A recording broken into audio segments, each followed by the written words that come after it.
Sabi sa tatak ng unang hirit. Yes, sir. Parang ito, yung naranasan po natin ngayon dito. Fun, and syempre yung balita. Yung dalawang component po yun ng unang hirit. Na through the years, hindi naman po nagbago yun. Yung pasaya ka, at the same time, malaman nila kung ano nangyayari sa kanilang paligid. Lalo na po sa umpisa, ang talaga inaabangan sa amin yung may pasok ba o wala.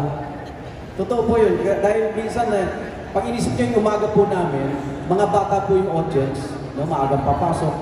Kasi sila tatay naghahanda ng trabaho, si nanay naghahanda ng kanilang mga baon. So yun po yung audience na naiisip lagi namin na sa umpisa pa lang ng pagising nila, good vibes na para madala nila sa buong araw. So yun yung hamon din sa amin na sana maibigay din namin yung simula ng umaga nila yung masaya at may kaalaman. Kayo po, Ma'am Suzy. Ako naman yung tatak mo ng hirit at sa good balance kasi. So kumbaga pag nanonood sa umaga, merong inaabangan ng mga nanay, may inaabangan ng mga tatay, ng mga anak nila. And through the years, nakita namin how much they appreciated us. So pag nakita namin sila ngayon, may mga trabaho na, yung iba doktor na, yung iba mga professional na, yung iba nagiging guest namin sa unang hirit. At sinasabi nila na kami ang kasama nila tuwing sila'y naghahanda palang papasok sa school. Tapos nung nagkakaroon sila ng opportunity na ma-meet kami, parang part na kami ng buhay nila. So, tatak siguro ng unang hirit yung maging kasalo ng bawat Pilipino sa umaga, araw-araw. Thank you for that nice question. Salamat po. Thank you po. May follow-up lang, Ma'am. May follow-up lang po. Kasi may mga bagong silang kasama Kayo, mga bagong kasama. Gusto ko lang po malaman yung ano masasabi niyo sa mga bago niyo pong kasama. Yung totoo po. Sila po? Yung totoo po. Naku, ang gastos. Ang gastos. May malakas po. Parang may mga anak ni Susie na pinapalaki.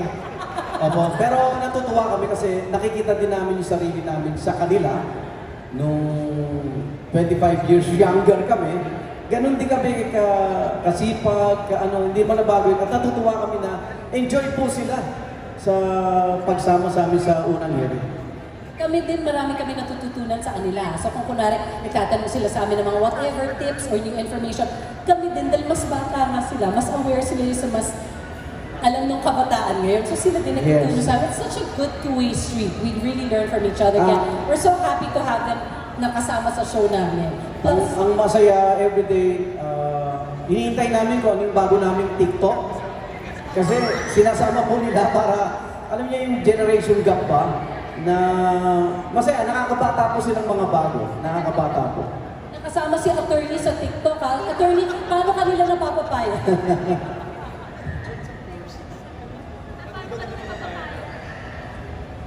Enjoy sila, it's just barkada lang, di ba?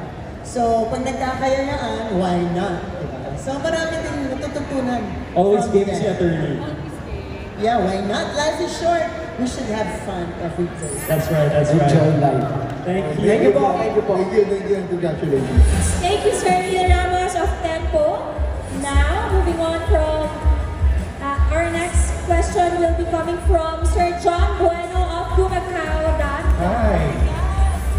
Magandang hapon po sa inyo, sir. First of all, thank you so much for the prize earlier. I really enjoyed what you're doing right now. And first of all, congratulations also sa 25 years of Unang Hirit. My question is for Ms. Susan. I hope you don't mind me asking.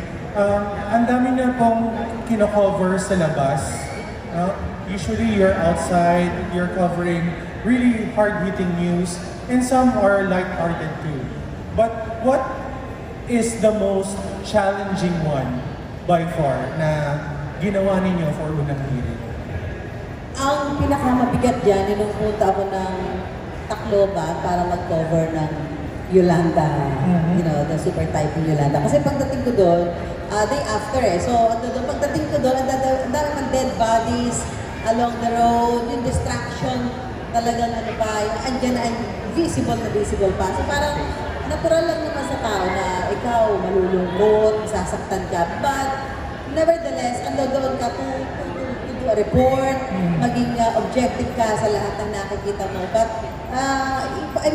kahit ano yung nararamdaman mo, isa-set aside mo yun because you were there para mag-report ka talaga doon sa gaano ba yung extent ng damage sa lives, properties, doon sa lugar na sinalanta ng Yolanda. So it doesn't matter kung nag-stay kami doon ng ilang days at natulog kami sa barko, sa open space, because walang yung ano.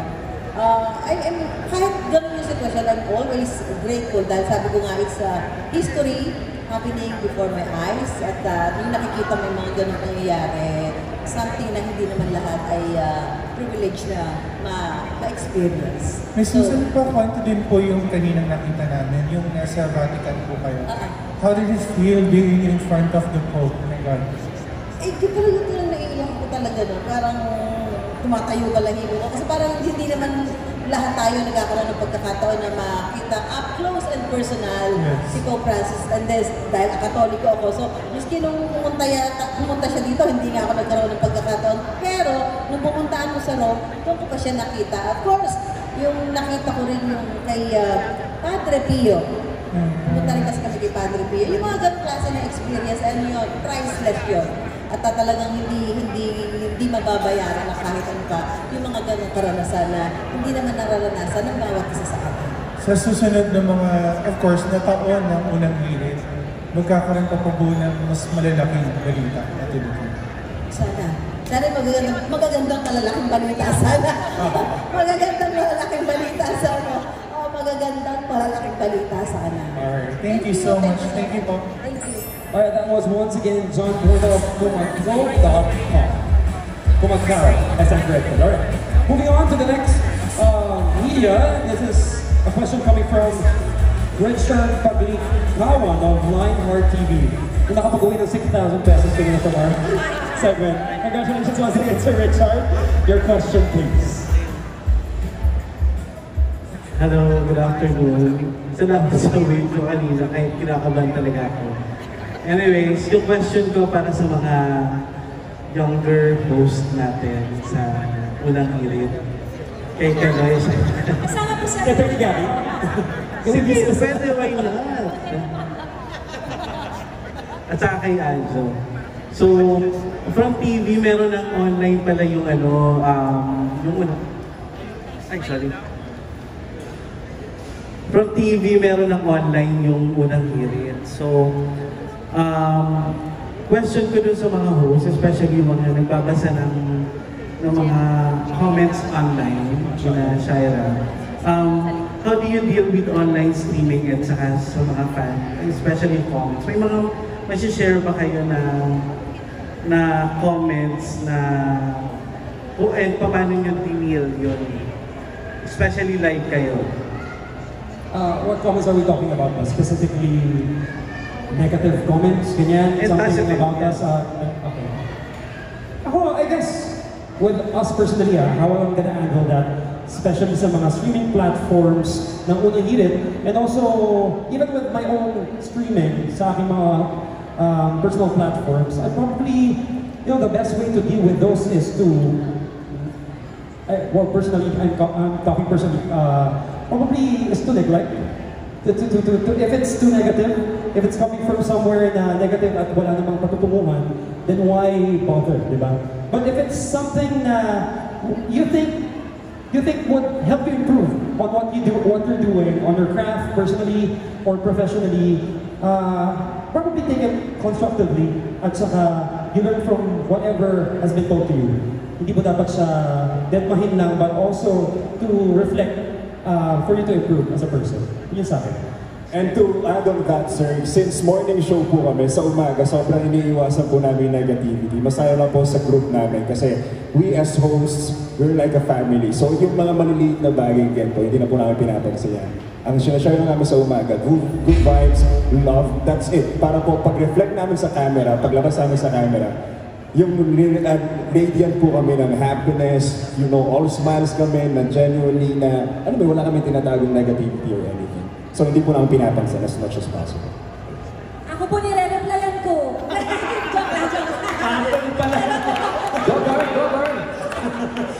Joke lang po. Ay, tama naman po, syempre mababasa talaga namin. Yung iba kasi may nag-BBM pa. Especially nung yung mga baguhan kami. Nag-share kami ng mga, yung parang everyday. Remember, nag-share kay Ate Suzy. Sinasabi ko nila, ate, nila yung nagko-comment sa akin na araw-araw daw ako may mali. Sorry na, hindi mo ako perfect, di ba? Pero natututo kami. Yun yung nasasabi namin, hindi kami perfect, tao lang po nagkakamali, pero sinisika po namin na mag-improve kami every day, lalo na kasama po namin sila. Humingi talaga kami ng tips sa kanila hanggang sa ayun na, yung mga pagkakamali namin, ginagawa na namin katatawanan din na nagugulat kami kasi napapasaya namin yung audience din. Ikaw, personally ito, no? I just like to share ito itong dalawa, si Angel and Shaira. Even if they commit mistakes sa live, they find a way to make it fun. Na hindi siya dahil mali, kailangan tayong maging miserable, di ba? Ginagawa nilang mas masaya pa, and it turns out to be really okay. Ayun. Yun po, pero tama, agree ako sa sinabi nila, Berma na lang talaga din. Dapat positive lang din. Kaya kayo, ha? Kung yung mag-comment dyan. May screenshot po sa Shaira na mga pangalan nyo. Yun lang po sa amin, sir. Thank you po, sir. Ito na lang, ano yung naman share nyo na best comment or best message sa 2.5 years nyo pag-co-host sa unang hearing?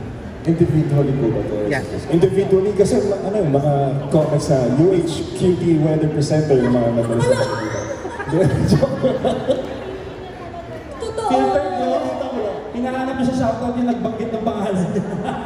So, alam niya na kung ano binabasa niya. Siguro sa akin po, makukonsider ko yung kapag kunyari naka-leave kami ng matagal. Parang, uy, miss na kita sa unang hirit, miss ko na yung morning sunshine. Tsaka pag naman yung siya ka. Ayun. I was about to say, ako naman yun yung sa akin personally, kapag hinahanap nila kaming tandem, ito partner or like our trio, yan, it warms my heart. So, nakakatawa sa feeling na, yun, hinahanap na rin nila kami dito kahit mga baguhan lang kami sa show. Thank you. Thank you and congratulations. Happy 25th anniversary unang hearing. Maraming salamat po. And congratulations as well to Sir Richard. Thank That you. was Richard Paglikawan of Lion Art TV. Okay po, ang next po natin ay si Miss Nidiwaka ng Manila Standard. First of all, Hindi pala, sorry. Yes. Ikaw pa naman tatanungin. Sorry. Sorry po. Patay. And then first of all, congratulations to the entire unang hirit team for celebrating 25 years on television. So dahil dyan siya ay... Tama ba, 1 year ka na sa unang hirit? 2 2 years. years na.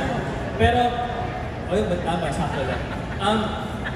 I heard hindi ka daw morning person. So, how was the adjustment period? Paano ka nakapag-adjust sa schedule ng unang hirit? I'm only hearing this now. Partner ko siya pero hindi ko alam na morning person before this.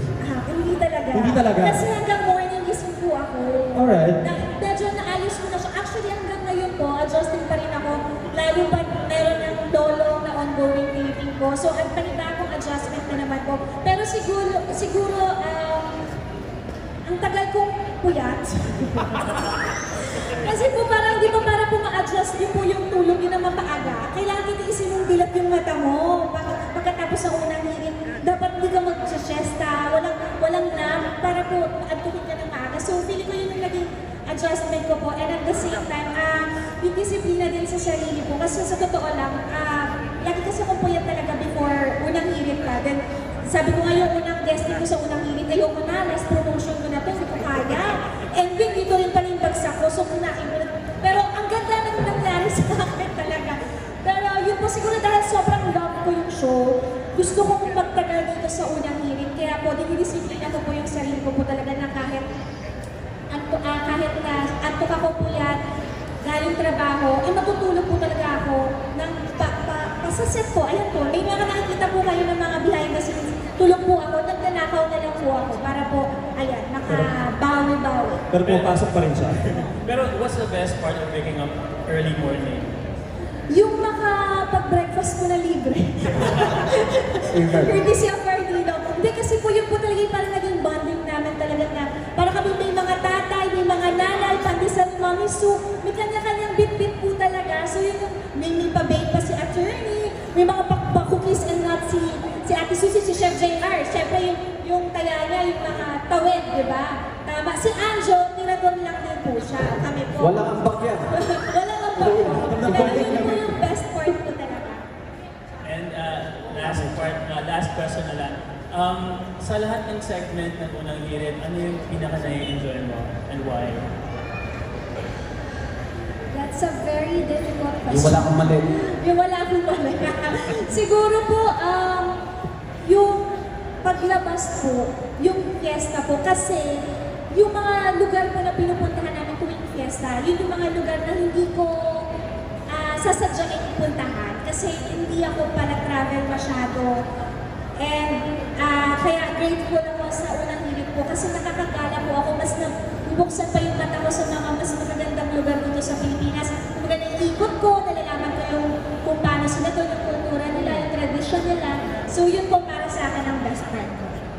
Thank you, Thank you, Mr. Nikki. Salamat po. Once again, Nikki Wang of Manila Scandal. Alright, moving on. The next video is coming from Robert Tina of Manila Bulletin. Magandang questions para kay Igan. Sir, first question, proudest moment mo sa unang hirit. And in 2025, meron ka kayang gustong bagong direksyon na tahakin ng programa? Kung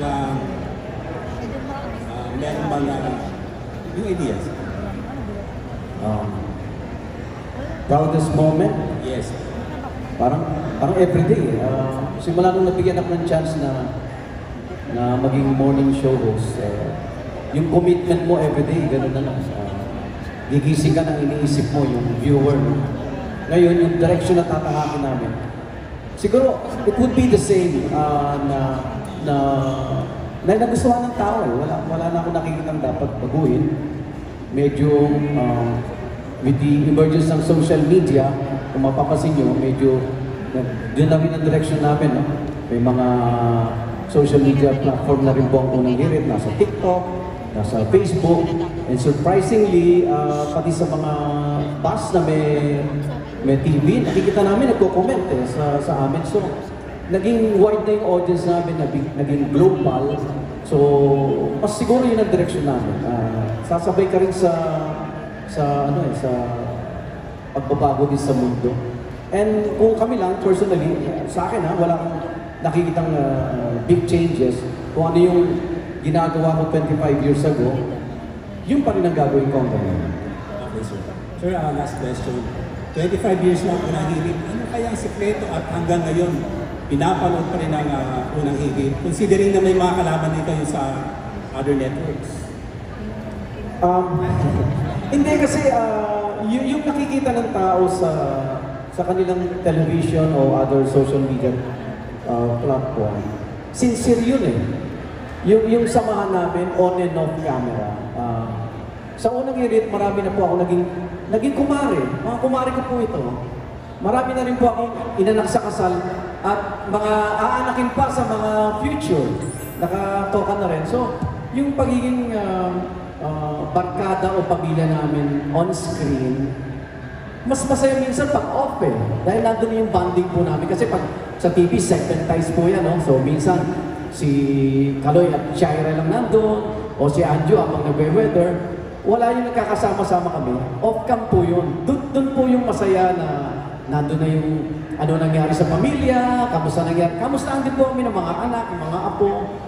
So, pag nag-on-cam ka na, lumalabas yung yung saya namin.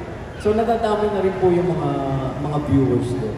Wala kaming halong bola o kaplastikan. Kung ano nakita nyo, yun din po kami off-cam. Ika, last question na. Hindi ka ba nagkaroon ng umay factor? 25 years na.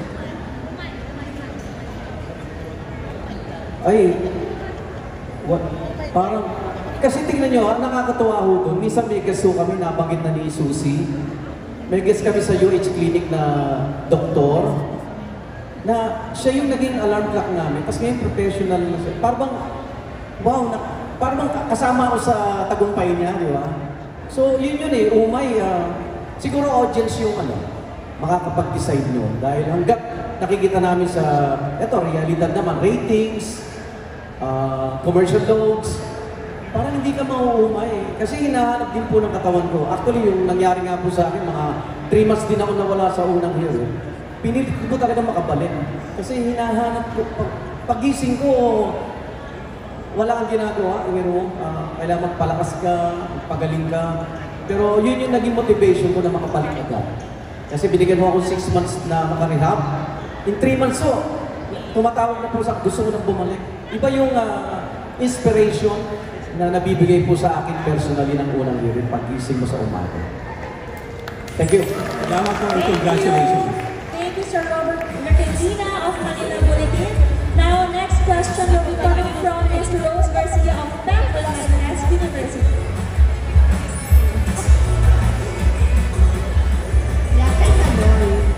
Hello, good afternoon po. Aloy, Yes. paano nabago ang buhay mo na unang hirit? Lalim. Hello po, good afternoon, Ms. Rose. Magbagong buhay ka raw. Ito pa yung tanong. Paano po nabago? Parang naiiyak ka, partner. Bago ba? Oh, definitely. Pero I cannot just put into words kung paano nabago, kung gaano kalaki na bago na unang hirit yung life ko for the past almost 3 years of my life. Who would have thought na magiging parte pala ako ng longest running morning show ng Philippine television, ang unang hirit. Well, una, syempre sobrang saya. My family here as well, nandito yung mami ko. Isa sa mga pinaka masaya na naging parte ako nitong tinututukan lang namin dati na morning show kada umaga. Pero I'm super grateful kasi this has opened a lot of opportunities for me. Not just professionally but also personally kasi in my private life, I'm a nobody naman eh. So this has gave me a lot of recognitions, also praise from people who I never thought would compliment me in such ways na ikatutuwa ko talaga. And also, iiyak na. Iiyak na. Iiyak ka na. Tweet na. Ito ba yan? Kasi dito na nag-iiyak. Si Mami yung iiyak! Pero honestly, to wrap it up, no? It has changed my life in so many ways. I've learned to be more adaptable to other people kasi iba-iba kami ng mga pinanggalingan sa buhay. But here we are as a family and even off-cam as what Igan has mentioned. Iba yung connection namin lahat. Iba yung rapport, iba yung friendship on and off-cam which is so amazing kasi hindi siya usually nangyayari pala dito sa industriya ito. Usually after tape, hindi na kayo magkakausap. But here, we keep on updating each other even on weekends at talaga namang alam namin yung mga nangyayari sa buhay ng isa't isa. So, I'm forever grateful for that. Okay. From acting to being a live show host at unang hirit, paano yung mga naging adjustment? Well, surprisingly not much. Kasi I've been training for early morning calls. Kasi just for other people to know, before joining the industry, nasa corporate po ako eh. Flight attendant po ako before, and I was part of I was a hotelier too. So na-train na po ako sa pagpupuyat sa pa-iba-ibang schedule, leasing. Kaya naman po na nag-join ako sa unang hirit, and even dun sa acting po, transitioning from acting to hosting. I didn't really need that much change, transition. It's just a matter of honing my skills as a host. Yun lang. Ang last na, hindi mo nami-miss yung acting, lalo na yung mga, of course, nanood ka sa mga BLTs, yung mga gano'n, hindi mo nami-miss yun. Naku, iba yung way na kahit tanongin niyo po sila, mami ko, and even Shaira, my partner, sila yung usually nasasabihan ko na nakakamiss umarte. Lalo na kapag nakakanood ka o nakakakita ka ng mga magagandang pyesa, tulad nung recently, Hello Love Again. I was just watching them absorbing every scene nila, Catherine and ni Alden. Tapos, napapatabig talaga ako sa katabi ko. Yung mga friends ko kasama na nanonood. Nakakamiss umarte. Nakakamiss umarte. Parang, if I would be given the chance to act again, I'll make sure to give my very best. And I know I have something in me that will be able to deliver quality performance when I'm given the chance. So, yun. To answer again, sobrang miss ko po. GMA, GMA picture na. Baka pinanonood po ang mga kataas-taasan. I'm willing to do We're available po. heavy drama. I've never tried heavy drama, so that's what I'm looking forward to in the future, hopefully. Thank you, Kaloy. Last na lang, ano po, kay isa ng original talaga. Curious lang ako, may time na ba na hindi kayo nagising? Dahil di ba, sobrang aga. So may time na ba na hindi kayo nagising? And paano nangyari no? Hindi kayo nakapag-report so what happened? Kasi 25 years, ang tagal no? Mangyayari at mangyayari talaga. Siyempre sabi sa akin ni Ate Susan, ikaw yung susi. Tapos, tagapanghinyake pa ako. Tapos every time, na syempre every minute, every 5 minutes count in the morning. So kapag na-late ka ng 30 minutes umalis sa bahay mo, ang biyahe na dati, 30 minutes ko lang naukuha, magiging na siyang halos 1 hour. So minsan papasok ako na sila, oh, pumasok ka pa! Eh kung nasabihin ko, hindi, meron pa kasi akong work din after, may shoot pa after. Otherwise, itutulog mo na lang. Pero may mga opportunities din or may situations din na kunwari, kulang din ng tao sa studio. So kung nasabihin ko, okay lang ba, it's true, late na ako nagising, baka wala na akong abutan. And then they'll say, can you do the best you can na lang kasi kulang ng tao sa studio. So you'll rush to get to work, but it's happened several times. Guilty rin ako lalo na nung nagsasaksi pa ako kasi 2 to 3 hours lang ang tulog mo. And talagang totoo ito. Kaya hindi ako nakapunta ng maaga o dahil na late ako. Nanaginip ako, nag-i-intro na po ako ng unang year. So nung nagising ako, ba't ako nandito? Tapos lahat kami nagtatanong pag na-late. Oh, nag-extra 5 minutes ka. No? Laging gano'n ang batian namin. Pero laging talagang hindi mo maaaring hindi ka pumasok eh. Hahanapin. Pero yun nga is a big challenge sa amin yun. Minsan yung mga sundo, naliligaw po. Kaya na-late din yung iba namin kasama, di ba? Mga young ones. Si Andrew po, That's another story to tell, oh. Pag na-late po siya, busog po. Pero yun po, gagawin namin po lahat para maiwasan na po. Okay, thank you po. And Thank you. Maraming salamat po once again, this Rose Garcia of PEP and Marites University. Moving on to our next media is Mr. Romel Gonzalez, also from PEP. Hello, good afternoon, sir. Yes, hello. Magandang hapon po sa inyo. My question is for the UHQT, Mr. Anjo Perquera. Ang una kong... Sabi na kanina, di ba? Oh, pinika po lang, Sir Romel! Iiyak na. Sir, palakas po. Okay, to Mr. Anjo Perquera, the UHQT of all times. Then my first question is, isa ka sa pinakabago, di ba, Anjo? So, pero pag napapanood ka namin, parang nag-blend ka agad, may rapport ka agad with everyone, even the original hosts. Paano mo ginawa yun na magka-establish ka agad ng rapport with them? Ito po yung story niyan. The first 2 weeks na pagpasok ko po sa unang hilig, I was very timid. Meron po akong certain place na tinatambayan lang kasi intimidated po ako sa kanilang lahat dati. Kasi nga, napapanood ko lang sila, parang idol sila ng mga parents ko. So parang ako, oh my God, katrabaho ko na sila. So nanghiya pa ako. So ang pinang-lure po nila sa akin, sila po talaga may gawa nito, si Daddy Igan. Bumili siya ng pandesal. Tapos simula nung araw na nakakain ako ng pandesal, araw-araw na po yun. Unti-unti na ako pumapasok sa circle, nakakakwentuhan ko na sila, nakakamusta ako na sila. Doon po talaga nagsimula sa simpleng pandesal na yun. Tapos yung rapport namin, surprisingly, hindi po sila mahirap pakisamahan. Bawat isa po ng hosts ng unang hirit, sobrang mabait po nila, sobrang professional. At saka parang pamilya po kami, tulad po na sinabi namin kanina, na ito pong samahan namin, on and off cam, ganito po kami, kasi matibay po kami. Kaya sobrang pasalamat po na sobrang sarap po ng kasama. Ayun, and my second question is, since you're doing the weather report, di ba, na alam natin napakahirap, very relevant, siya nakasalalay ang buhay ng mga tao pag may bagyo, paano mo nagagawa na mas madaling maintindihan ng, especially ng masa, yung nire-report mo para alam namin kung may pasok pa or whatever?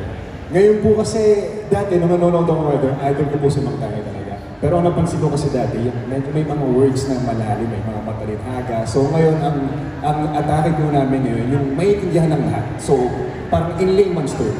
So mga simpleng salita, pero direct to the point. At yun po yung nilalaman ng Pag-asa, meron po sa Pag-asa, nare-relay lang po namin para po updated yung mga kapuso natin all this time. Masama po sa mga alagang pagkakataon. Kaya may bagyo, kasi hindi po simpleng uulan lang o maaraw ba. Iba-iba po yung epekto ng klima. Depende po sa lugar dito sa ating bansa. Kasi sa atin, maaari dito sa Metro Manila, ulan lang. Pero sa ibang bansa po, masama po sa extreme northern zone, ibang bahagi ng bansa, binabahan na po sila ng sobra. Kaya yun po, ang ginagawa po namin, layman's term, direct to the point para po madali ma-adapt or ma-intindihan ng tao. And last na lang, since I follow you on IG, nakita ko na lubog yung kwarto mo nung bagyong ano ba yun? Karina po. Karina. Kumusta yung kwarto mo? Lumipat na po ako kasi nag-trauma po ako. Yun, ay nangyari doon, napuno yung kwarto ko po, pa-basement, so pababa. So imagine nyo na po, napuno siya hanggang ceiling. So doon lahat ng damit ko pagpasok, lahat, sapatos, gamit, lahat kasi nandun, kama. So kinabukasan, pumasok ko po ng unang hiling. Kasi nga, binilan ako ng, simula doon, binigyan ako ng damit ni Sir Ivan, binigyan ako assistant si Mami, so Igan, ng mga production po ng unang hirit sila Miss Janela. Binigyan po ako ng pambili ng brief ni Shaira at ni EA. As in lahat po simula noon, doon ko po naramdaman na sobrang mahal po nila ako. Kasi nga sa simpleng mga bagay na naramdaman ko po na may kasama po ako at may katuwang po ako sa hirap at ginawa ng buhay. Isang bag lang na bit-bit mo na. Po, isang bag lang. Anyways, congratulations everyone. Thank you, bro. Thank you, sir. Huwag na magsala sa pen. Ayan, ang next pa natin question ay magagaling kay Sir Alan Policarpo of Philippine Daily Inquirer. Sir Alan. Hi, good afternoon. My question is for Chef JR. Yun. As the show's resident chef, what do you think yung nabibigay yung unique dito sa ating UH Barkada and for the viewers as well? I think yun yung maganda dun sa grupo namin. Everyone has their own specialty. Kumbaga, we bring something unique to our group at saka sa mga viewers namin. Siguro bilang culinary artist, bilang chef, bilang executive chef, I think what's really unique in terms sa mga segment na ginagawa ko is I'm able to digest yung subject, kunyari mapa-technical niya na pagkain, tapos na i-relay ko siya doon sa ating mga viewers na, kumbaga layman's term na. So in a way, mas nagiging relatable yung craft namin, which is yung culinarya. And yun nga, I'm able to experience yung food culture ng Pilipinas at i-relay, i-convey yun sa mga kapuso nating tumututok kada umaga. And paano nakatulong, Chef, yung unang hirit in promoting yung culinary parang advocacy nyo, like farm to table, mga things like that? Malaking-malaki yung naiambag nito doon sa professional career ko talaga. Which I think everyone can attest, yung impact ng reach kasi ng GMA and of course yung brand kasi ng unang hirit. I think more than anything, privileged ako personally na makasama sa grupo nila knowing na meron tayong established na brand, which is yung unang hirit. May established na tayong family na kasama na ng kultura ng bawat Pilipinong sumusubaybay tuwing umaga. So, for me, nagkakaroon kasi ng integrity yung pangalan ko. Especially, biruin nyo naman, kasama ko sila Ma'am Susie, si Sir Ligan, sila Ma'am Susan, si Attorney. So, iba yung level of integrity na nadadala din doon sa bit-bit kong sariling brand. Ika. So, ikaw ba, Chef, pinagluluto mo rin ba yung UH? Matik. Pero,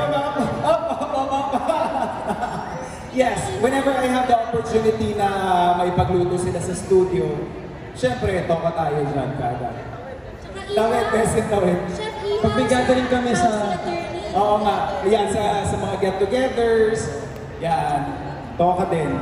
Servisyo totoo namin ng mga segment, so I think tama lang na ako na yung kukuha ng trabaho na yan. Ako yung designated kusinero nila. And lastly na lang po, I believe you also feature mga parang food businesses, mga nag-start pa lang. And nasa food business owner yourself, may natututunan pa rin na kayo, ano yung mga nakukuha? sa mga stories.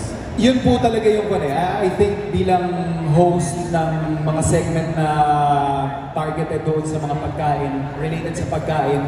Although matagal na rin ako sa industriya, been considering, pero whenever you interact with successful people, kagaya ng mga na-feature natin sa unang hirit, na from humble beginnings, akala mo minsan alam mo na lahat, pero pag nakita mo yung perspective kasi nila, nabubuksan ng bagong idea.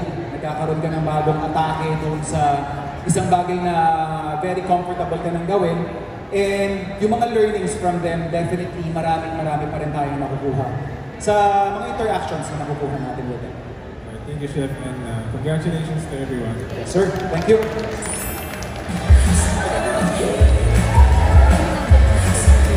Alright, that was once again Alan Policarpio of Philippine Daily Choir. 11 to 12. Next up is Miss Kate Adahar of Random Republic. Hi, good afternoon. Hello, good afternoon po. My question is for Attorney Gabby. Hindi pwede naman balikan kung paano po kayo nagsimula and paano kayo nag-adapt saka nag-evolve with Ulan. Paano ba ako nagsimula? It's been 22 years actually. How did I start? Nangailangan lang sila ng abogado and at that time. Oo, dati kasi hindi naman ako original lawyer on unang hirit, pero nangailangan sila ng abogado. And I actually used to do the news on another channel, so parang it was an opportunity to mix two worlds together, which was TV and lawyering, kaya kinuha ko na rin agad. And I guess it's been 22 years. I hope meron namang napulot ang mga tao. Sabi nga nila, ignorance of the law excuses no one.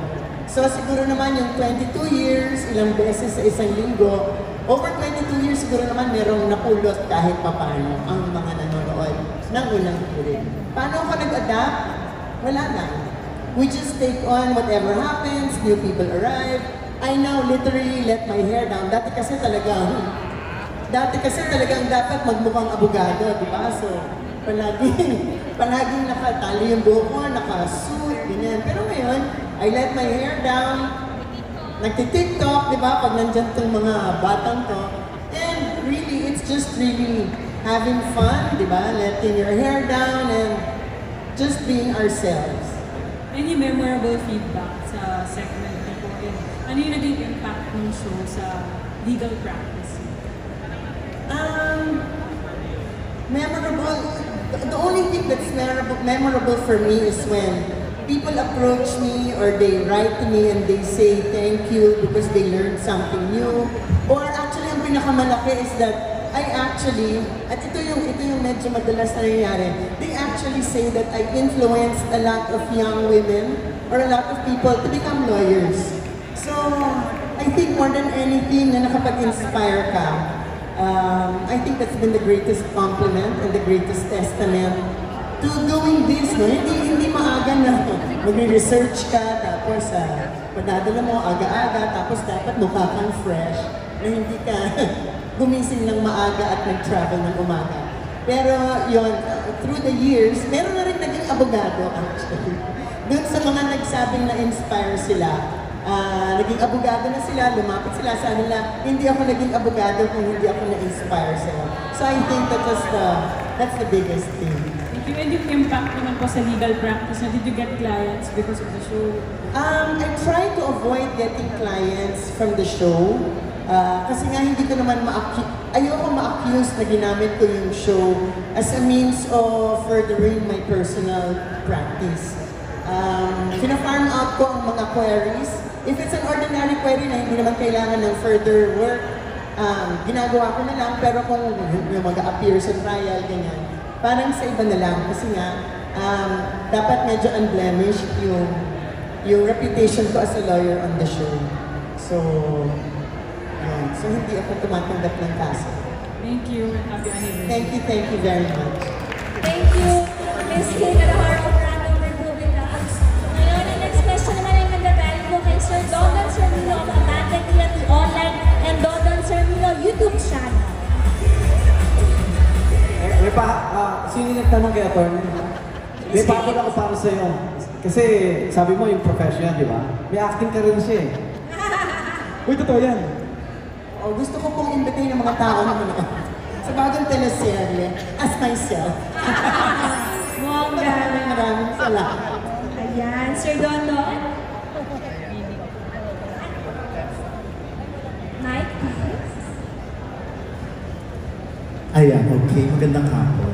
Ibahin ko na lang yung tanong ko kay Susie kasi parang nasagot ko na kanina. But anyways, ano na lang, bilang isang asawa, meron ka bang mga nasa-sacrifice because of unang hirit, especially madaling araw ang report mo? Yung wholesome lang po ang sagot. Baka kasi may iba kang isagot eh.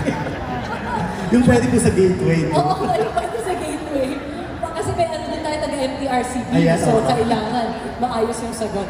I think naman nakapag-adjust kami after 25 years and even with my kids. Mm-hmm. Siyempre kasi nakasanayan din nila, Yes. wala ako doon pag gumigising. So I guess in the beginning, it also made me feel a little bit guilty kasi nga parang hindi ko sila napaghahandaan ng breakfast, pero pwede ko silang paghandaan ng lunch, ng dinner. Kasi ang morning show lang naman namin is umaga. So the same way siguro other parents are not there for them in the middle of the day. This is when the kids are small, ha? Ako nandun na ako bago mag-lunch. Parang ganun. So, it's just sort of like an acceptance na this is the kind of job that I was blessed with. So, meron namang other hours of the day, the rest of like the 22 hours of the day, I can make up for the time that I'm not working. So, hindi naman naka-apekto? Hindi naman. Nakatatlo nga kami. Ay, okay. Yun na yung sagot. Usa. Follow up ko na lang, since very successful lang yung family life, syempre. Meron ka ba mga love advice, especially sa mga pag-gets ngayon, lalo na yung mag-aasawa na? Alam mo, ang weird sabihin, pero sa totoo, sinusulong ko ang maagang pag-asawa at pagbubuntis. Kasi nakikita ko dun sa generation ko or immediately after me, matagal sila mag-asawa kasi syempre they're responsible. They want to have money for a place of their own, for a car, a good job, ganyan. So maabot sila sa point na nahihirapan na sila magkaroon ng anak because ang taas na ng level ng position nila sa work nila, hindi na sila nagkaroon ng chance to have a family. So, parang kami ni Paolo, 20s, nag-asawa na kami. I was 26, he was 30. Not naman that young, pero not din naman in our 30s. So, mas madaling magbuntis, mas madaling magkaroon ng family. And I wish that people will have this opportunity pa rin kasi sometimes I feel like naririnig ko ayaw na mag-asawa ng mga bata ngayon kasi yung generation ngayon. Yung generation kasi nga naman, syempre wala kang ibang problemahin. Mas mabilis kumilos at magdesisyon. Wala kang tinatanong na iba. Wala kang ibang responsibilidad na aalagaan, palalakihan siya kapag aaralin. But the joy of being part of a family, if you can be blessed with something like that, kaya naman gawa ng paraan kung kahit busy ka, yung purpose mo talaga is really for them. Gagawa mo siya ng paraan. So last na lang, anong pwede mong advice kay Shira? Kasi the last time na na-interview namin si Shira, medyo inamin niyang kabado ka, di ba? Especially sa, hindi pwede sabihin dito eh. Ayun. Ano pong pwedeng advice kay Shira? Ako, advice, I think she's doing a great job. Sila ni EA, ang tagal na nila magkasama. And what I admire about her is that I think 11 years, if I'm not mistaken, 11 years together. When she talks about EA, kinikilig pa rin siya. Pag birthday ni EA, the 11th birthday they celebrated together, gumagawa pa rin ng special way. So nakikita ko na sobrang na-maintain nila yung love nila for each other. Na as if first year pa lang nilang mag-boyfriend-girlfriend. So if they keep it up like this, definitely a good and happy family for the both of them. Thank you. Thank you. Reaction, Shira. Hello. Ayan, syempre, alam niyo po, napaka-blessed ko po na meron po kaming mga seniors po na host na kasama sa audition. Huwag naman yun. Parang iba yung dating ng senior. Hindi. Yung mga nakakatanda na. Nakakatanda na po kasama natin dito sa Sabi ni Gorgie, veteran na. Yes, ma'am. Yeah, mga icon. mga veterans, icons, pillars, OGs. Ayan po. Na nakukuhanan ko po ng advice dito. Kaya sobrang swerte ko kasi ito na nga next year na po. Oo. Nasabi mo. Yata. Pero ayun po dito kasi ang dami ko nakukuha po sa kanilang advice. Sobrang swerte ko rin. Gaya nung sabi na Miss Suzy yan. Actually, lahat po talaga sila pinagtatanungan ko at lahat po sila may naibabahagi po sa akin. Kaya masaya-masaya po ako at swerte ko po na ganun sila, hindi sila madamot magturo ng lesson or kaya yung mga experience nila, i-share po nila sa akin. So ano yung naituro na lesson? Naituro, pagkakasal po, mag-anak na po kagad. Para huwag na daw patagalin kasi masarap daw talaga sa pakiramdam na may kasama kang baby sa bahay. So, Ayan, thank you very much. Maraming salamat. Another UH baby on its way. Alright. Maraming salamat sa Dondon Salmino of Abante TNT Online and Dondon Salmino YouTube channel. Alright, moving on to our last part of our media. We have Miss Eka Abaya of GMA International. Hi, Miss Eka! From GMA International. Question ko po, sa loob po ng 25 years na unang hirit, ano po yung relevance ng UH sa mga global Pinoys natin here and abroad? Ate, global Pinoys. Englishin mo ate. For all of our... Mauna ka na susunod. Englishin mo Relevance. audience. Susan po ang... dahil siya po senior. You do the honor. Ano ba Relevance ang unang hirit globally. Here and abroad. Dahil 25 years ka na dito, you know very well. Hindi, kasi sabi ko kanina, di ba, sa pagong mga ngayon, technology, lumiit ang mundo eh. Di ba? So, yun yung nakita namin big responsibility to reach din sa mga Pilipino abroad. At yun ang ginagawa namin yun. Kasi andyan na, makakapanood na kami sa Facebook, sa TikTok, sa mga ibang social media platforms. So, it's a big responsibility. And you know what's the result? Hindi, kasi siyempre parang madali na ngayon pwede na. Di ba meron tayo, you know, we have live streaming. Ikaw, pinahirapan mo pa kami dito. May live streaming kasi, di ba? So, minsan, ang dali na mapanood abroad kahit magkailan time. Yeah, that's what I'm saying, you know. The live streaming is on air every day. So, are you okay? Are you still alive? Huh? Are you still alive? Thank you. Okay, wala nang follow-up. Okay na. Alright, and that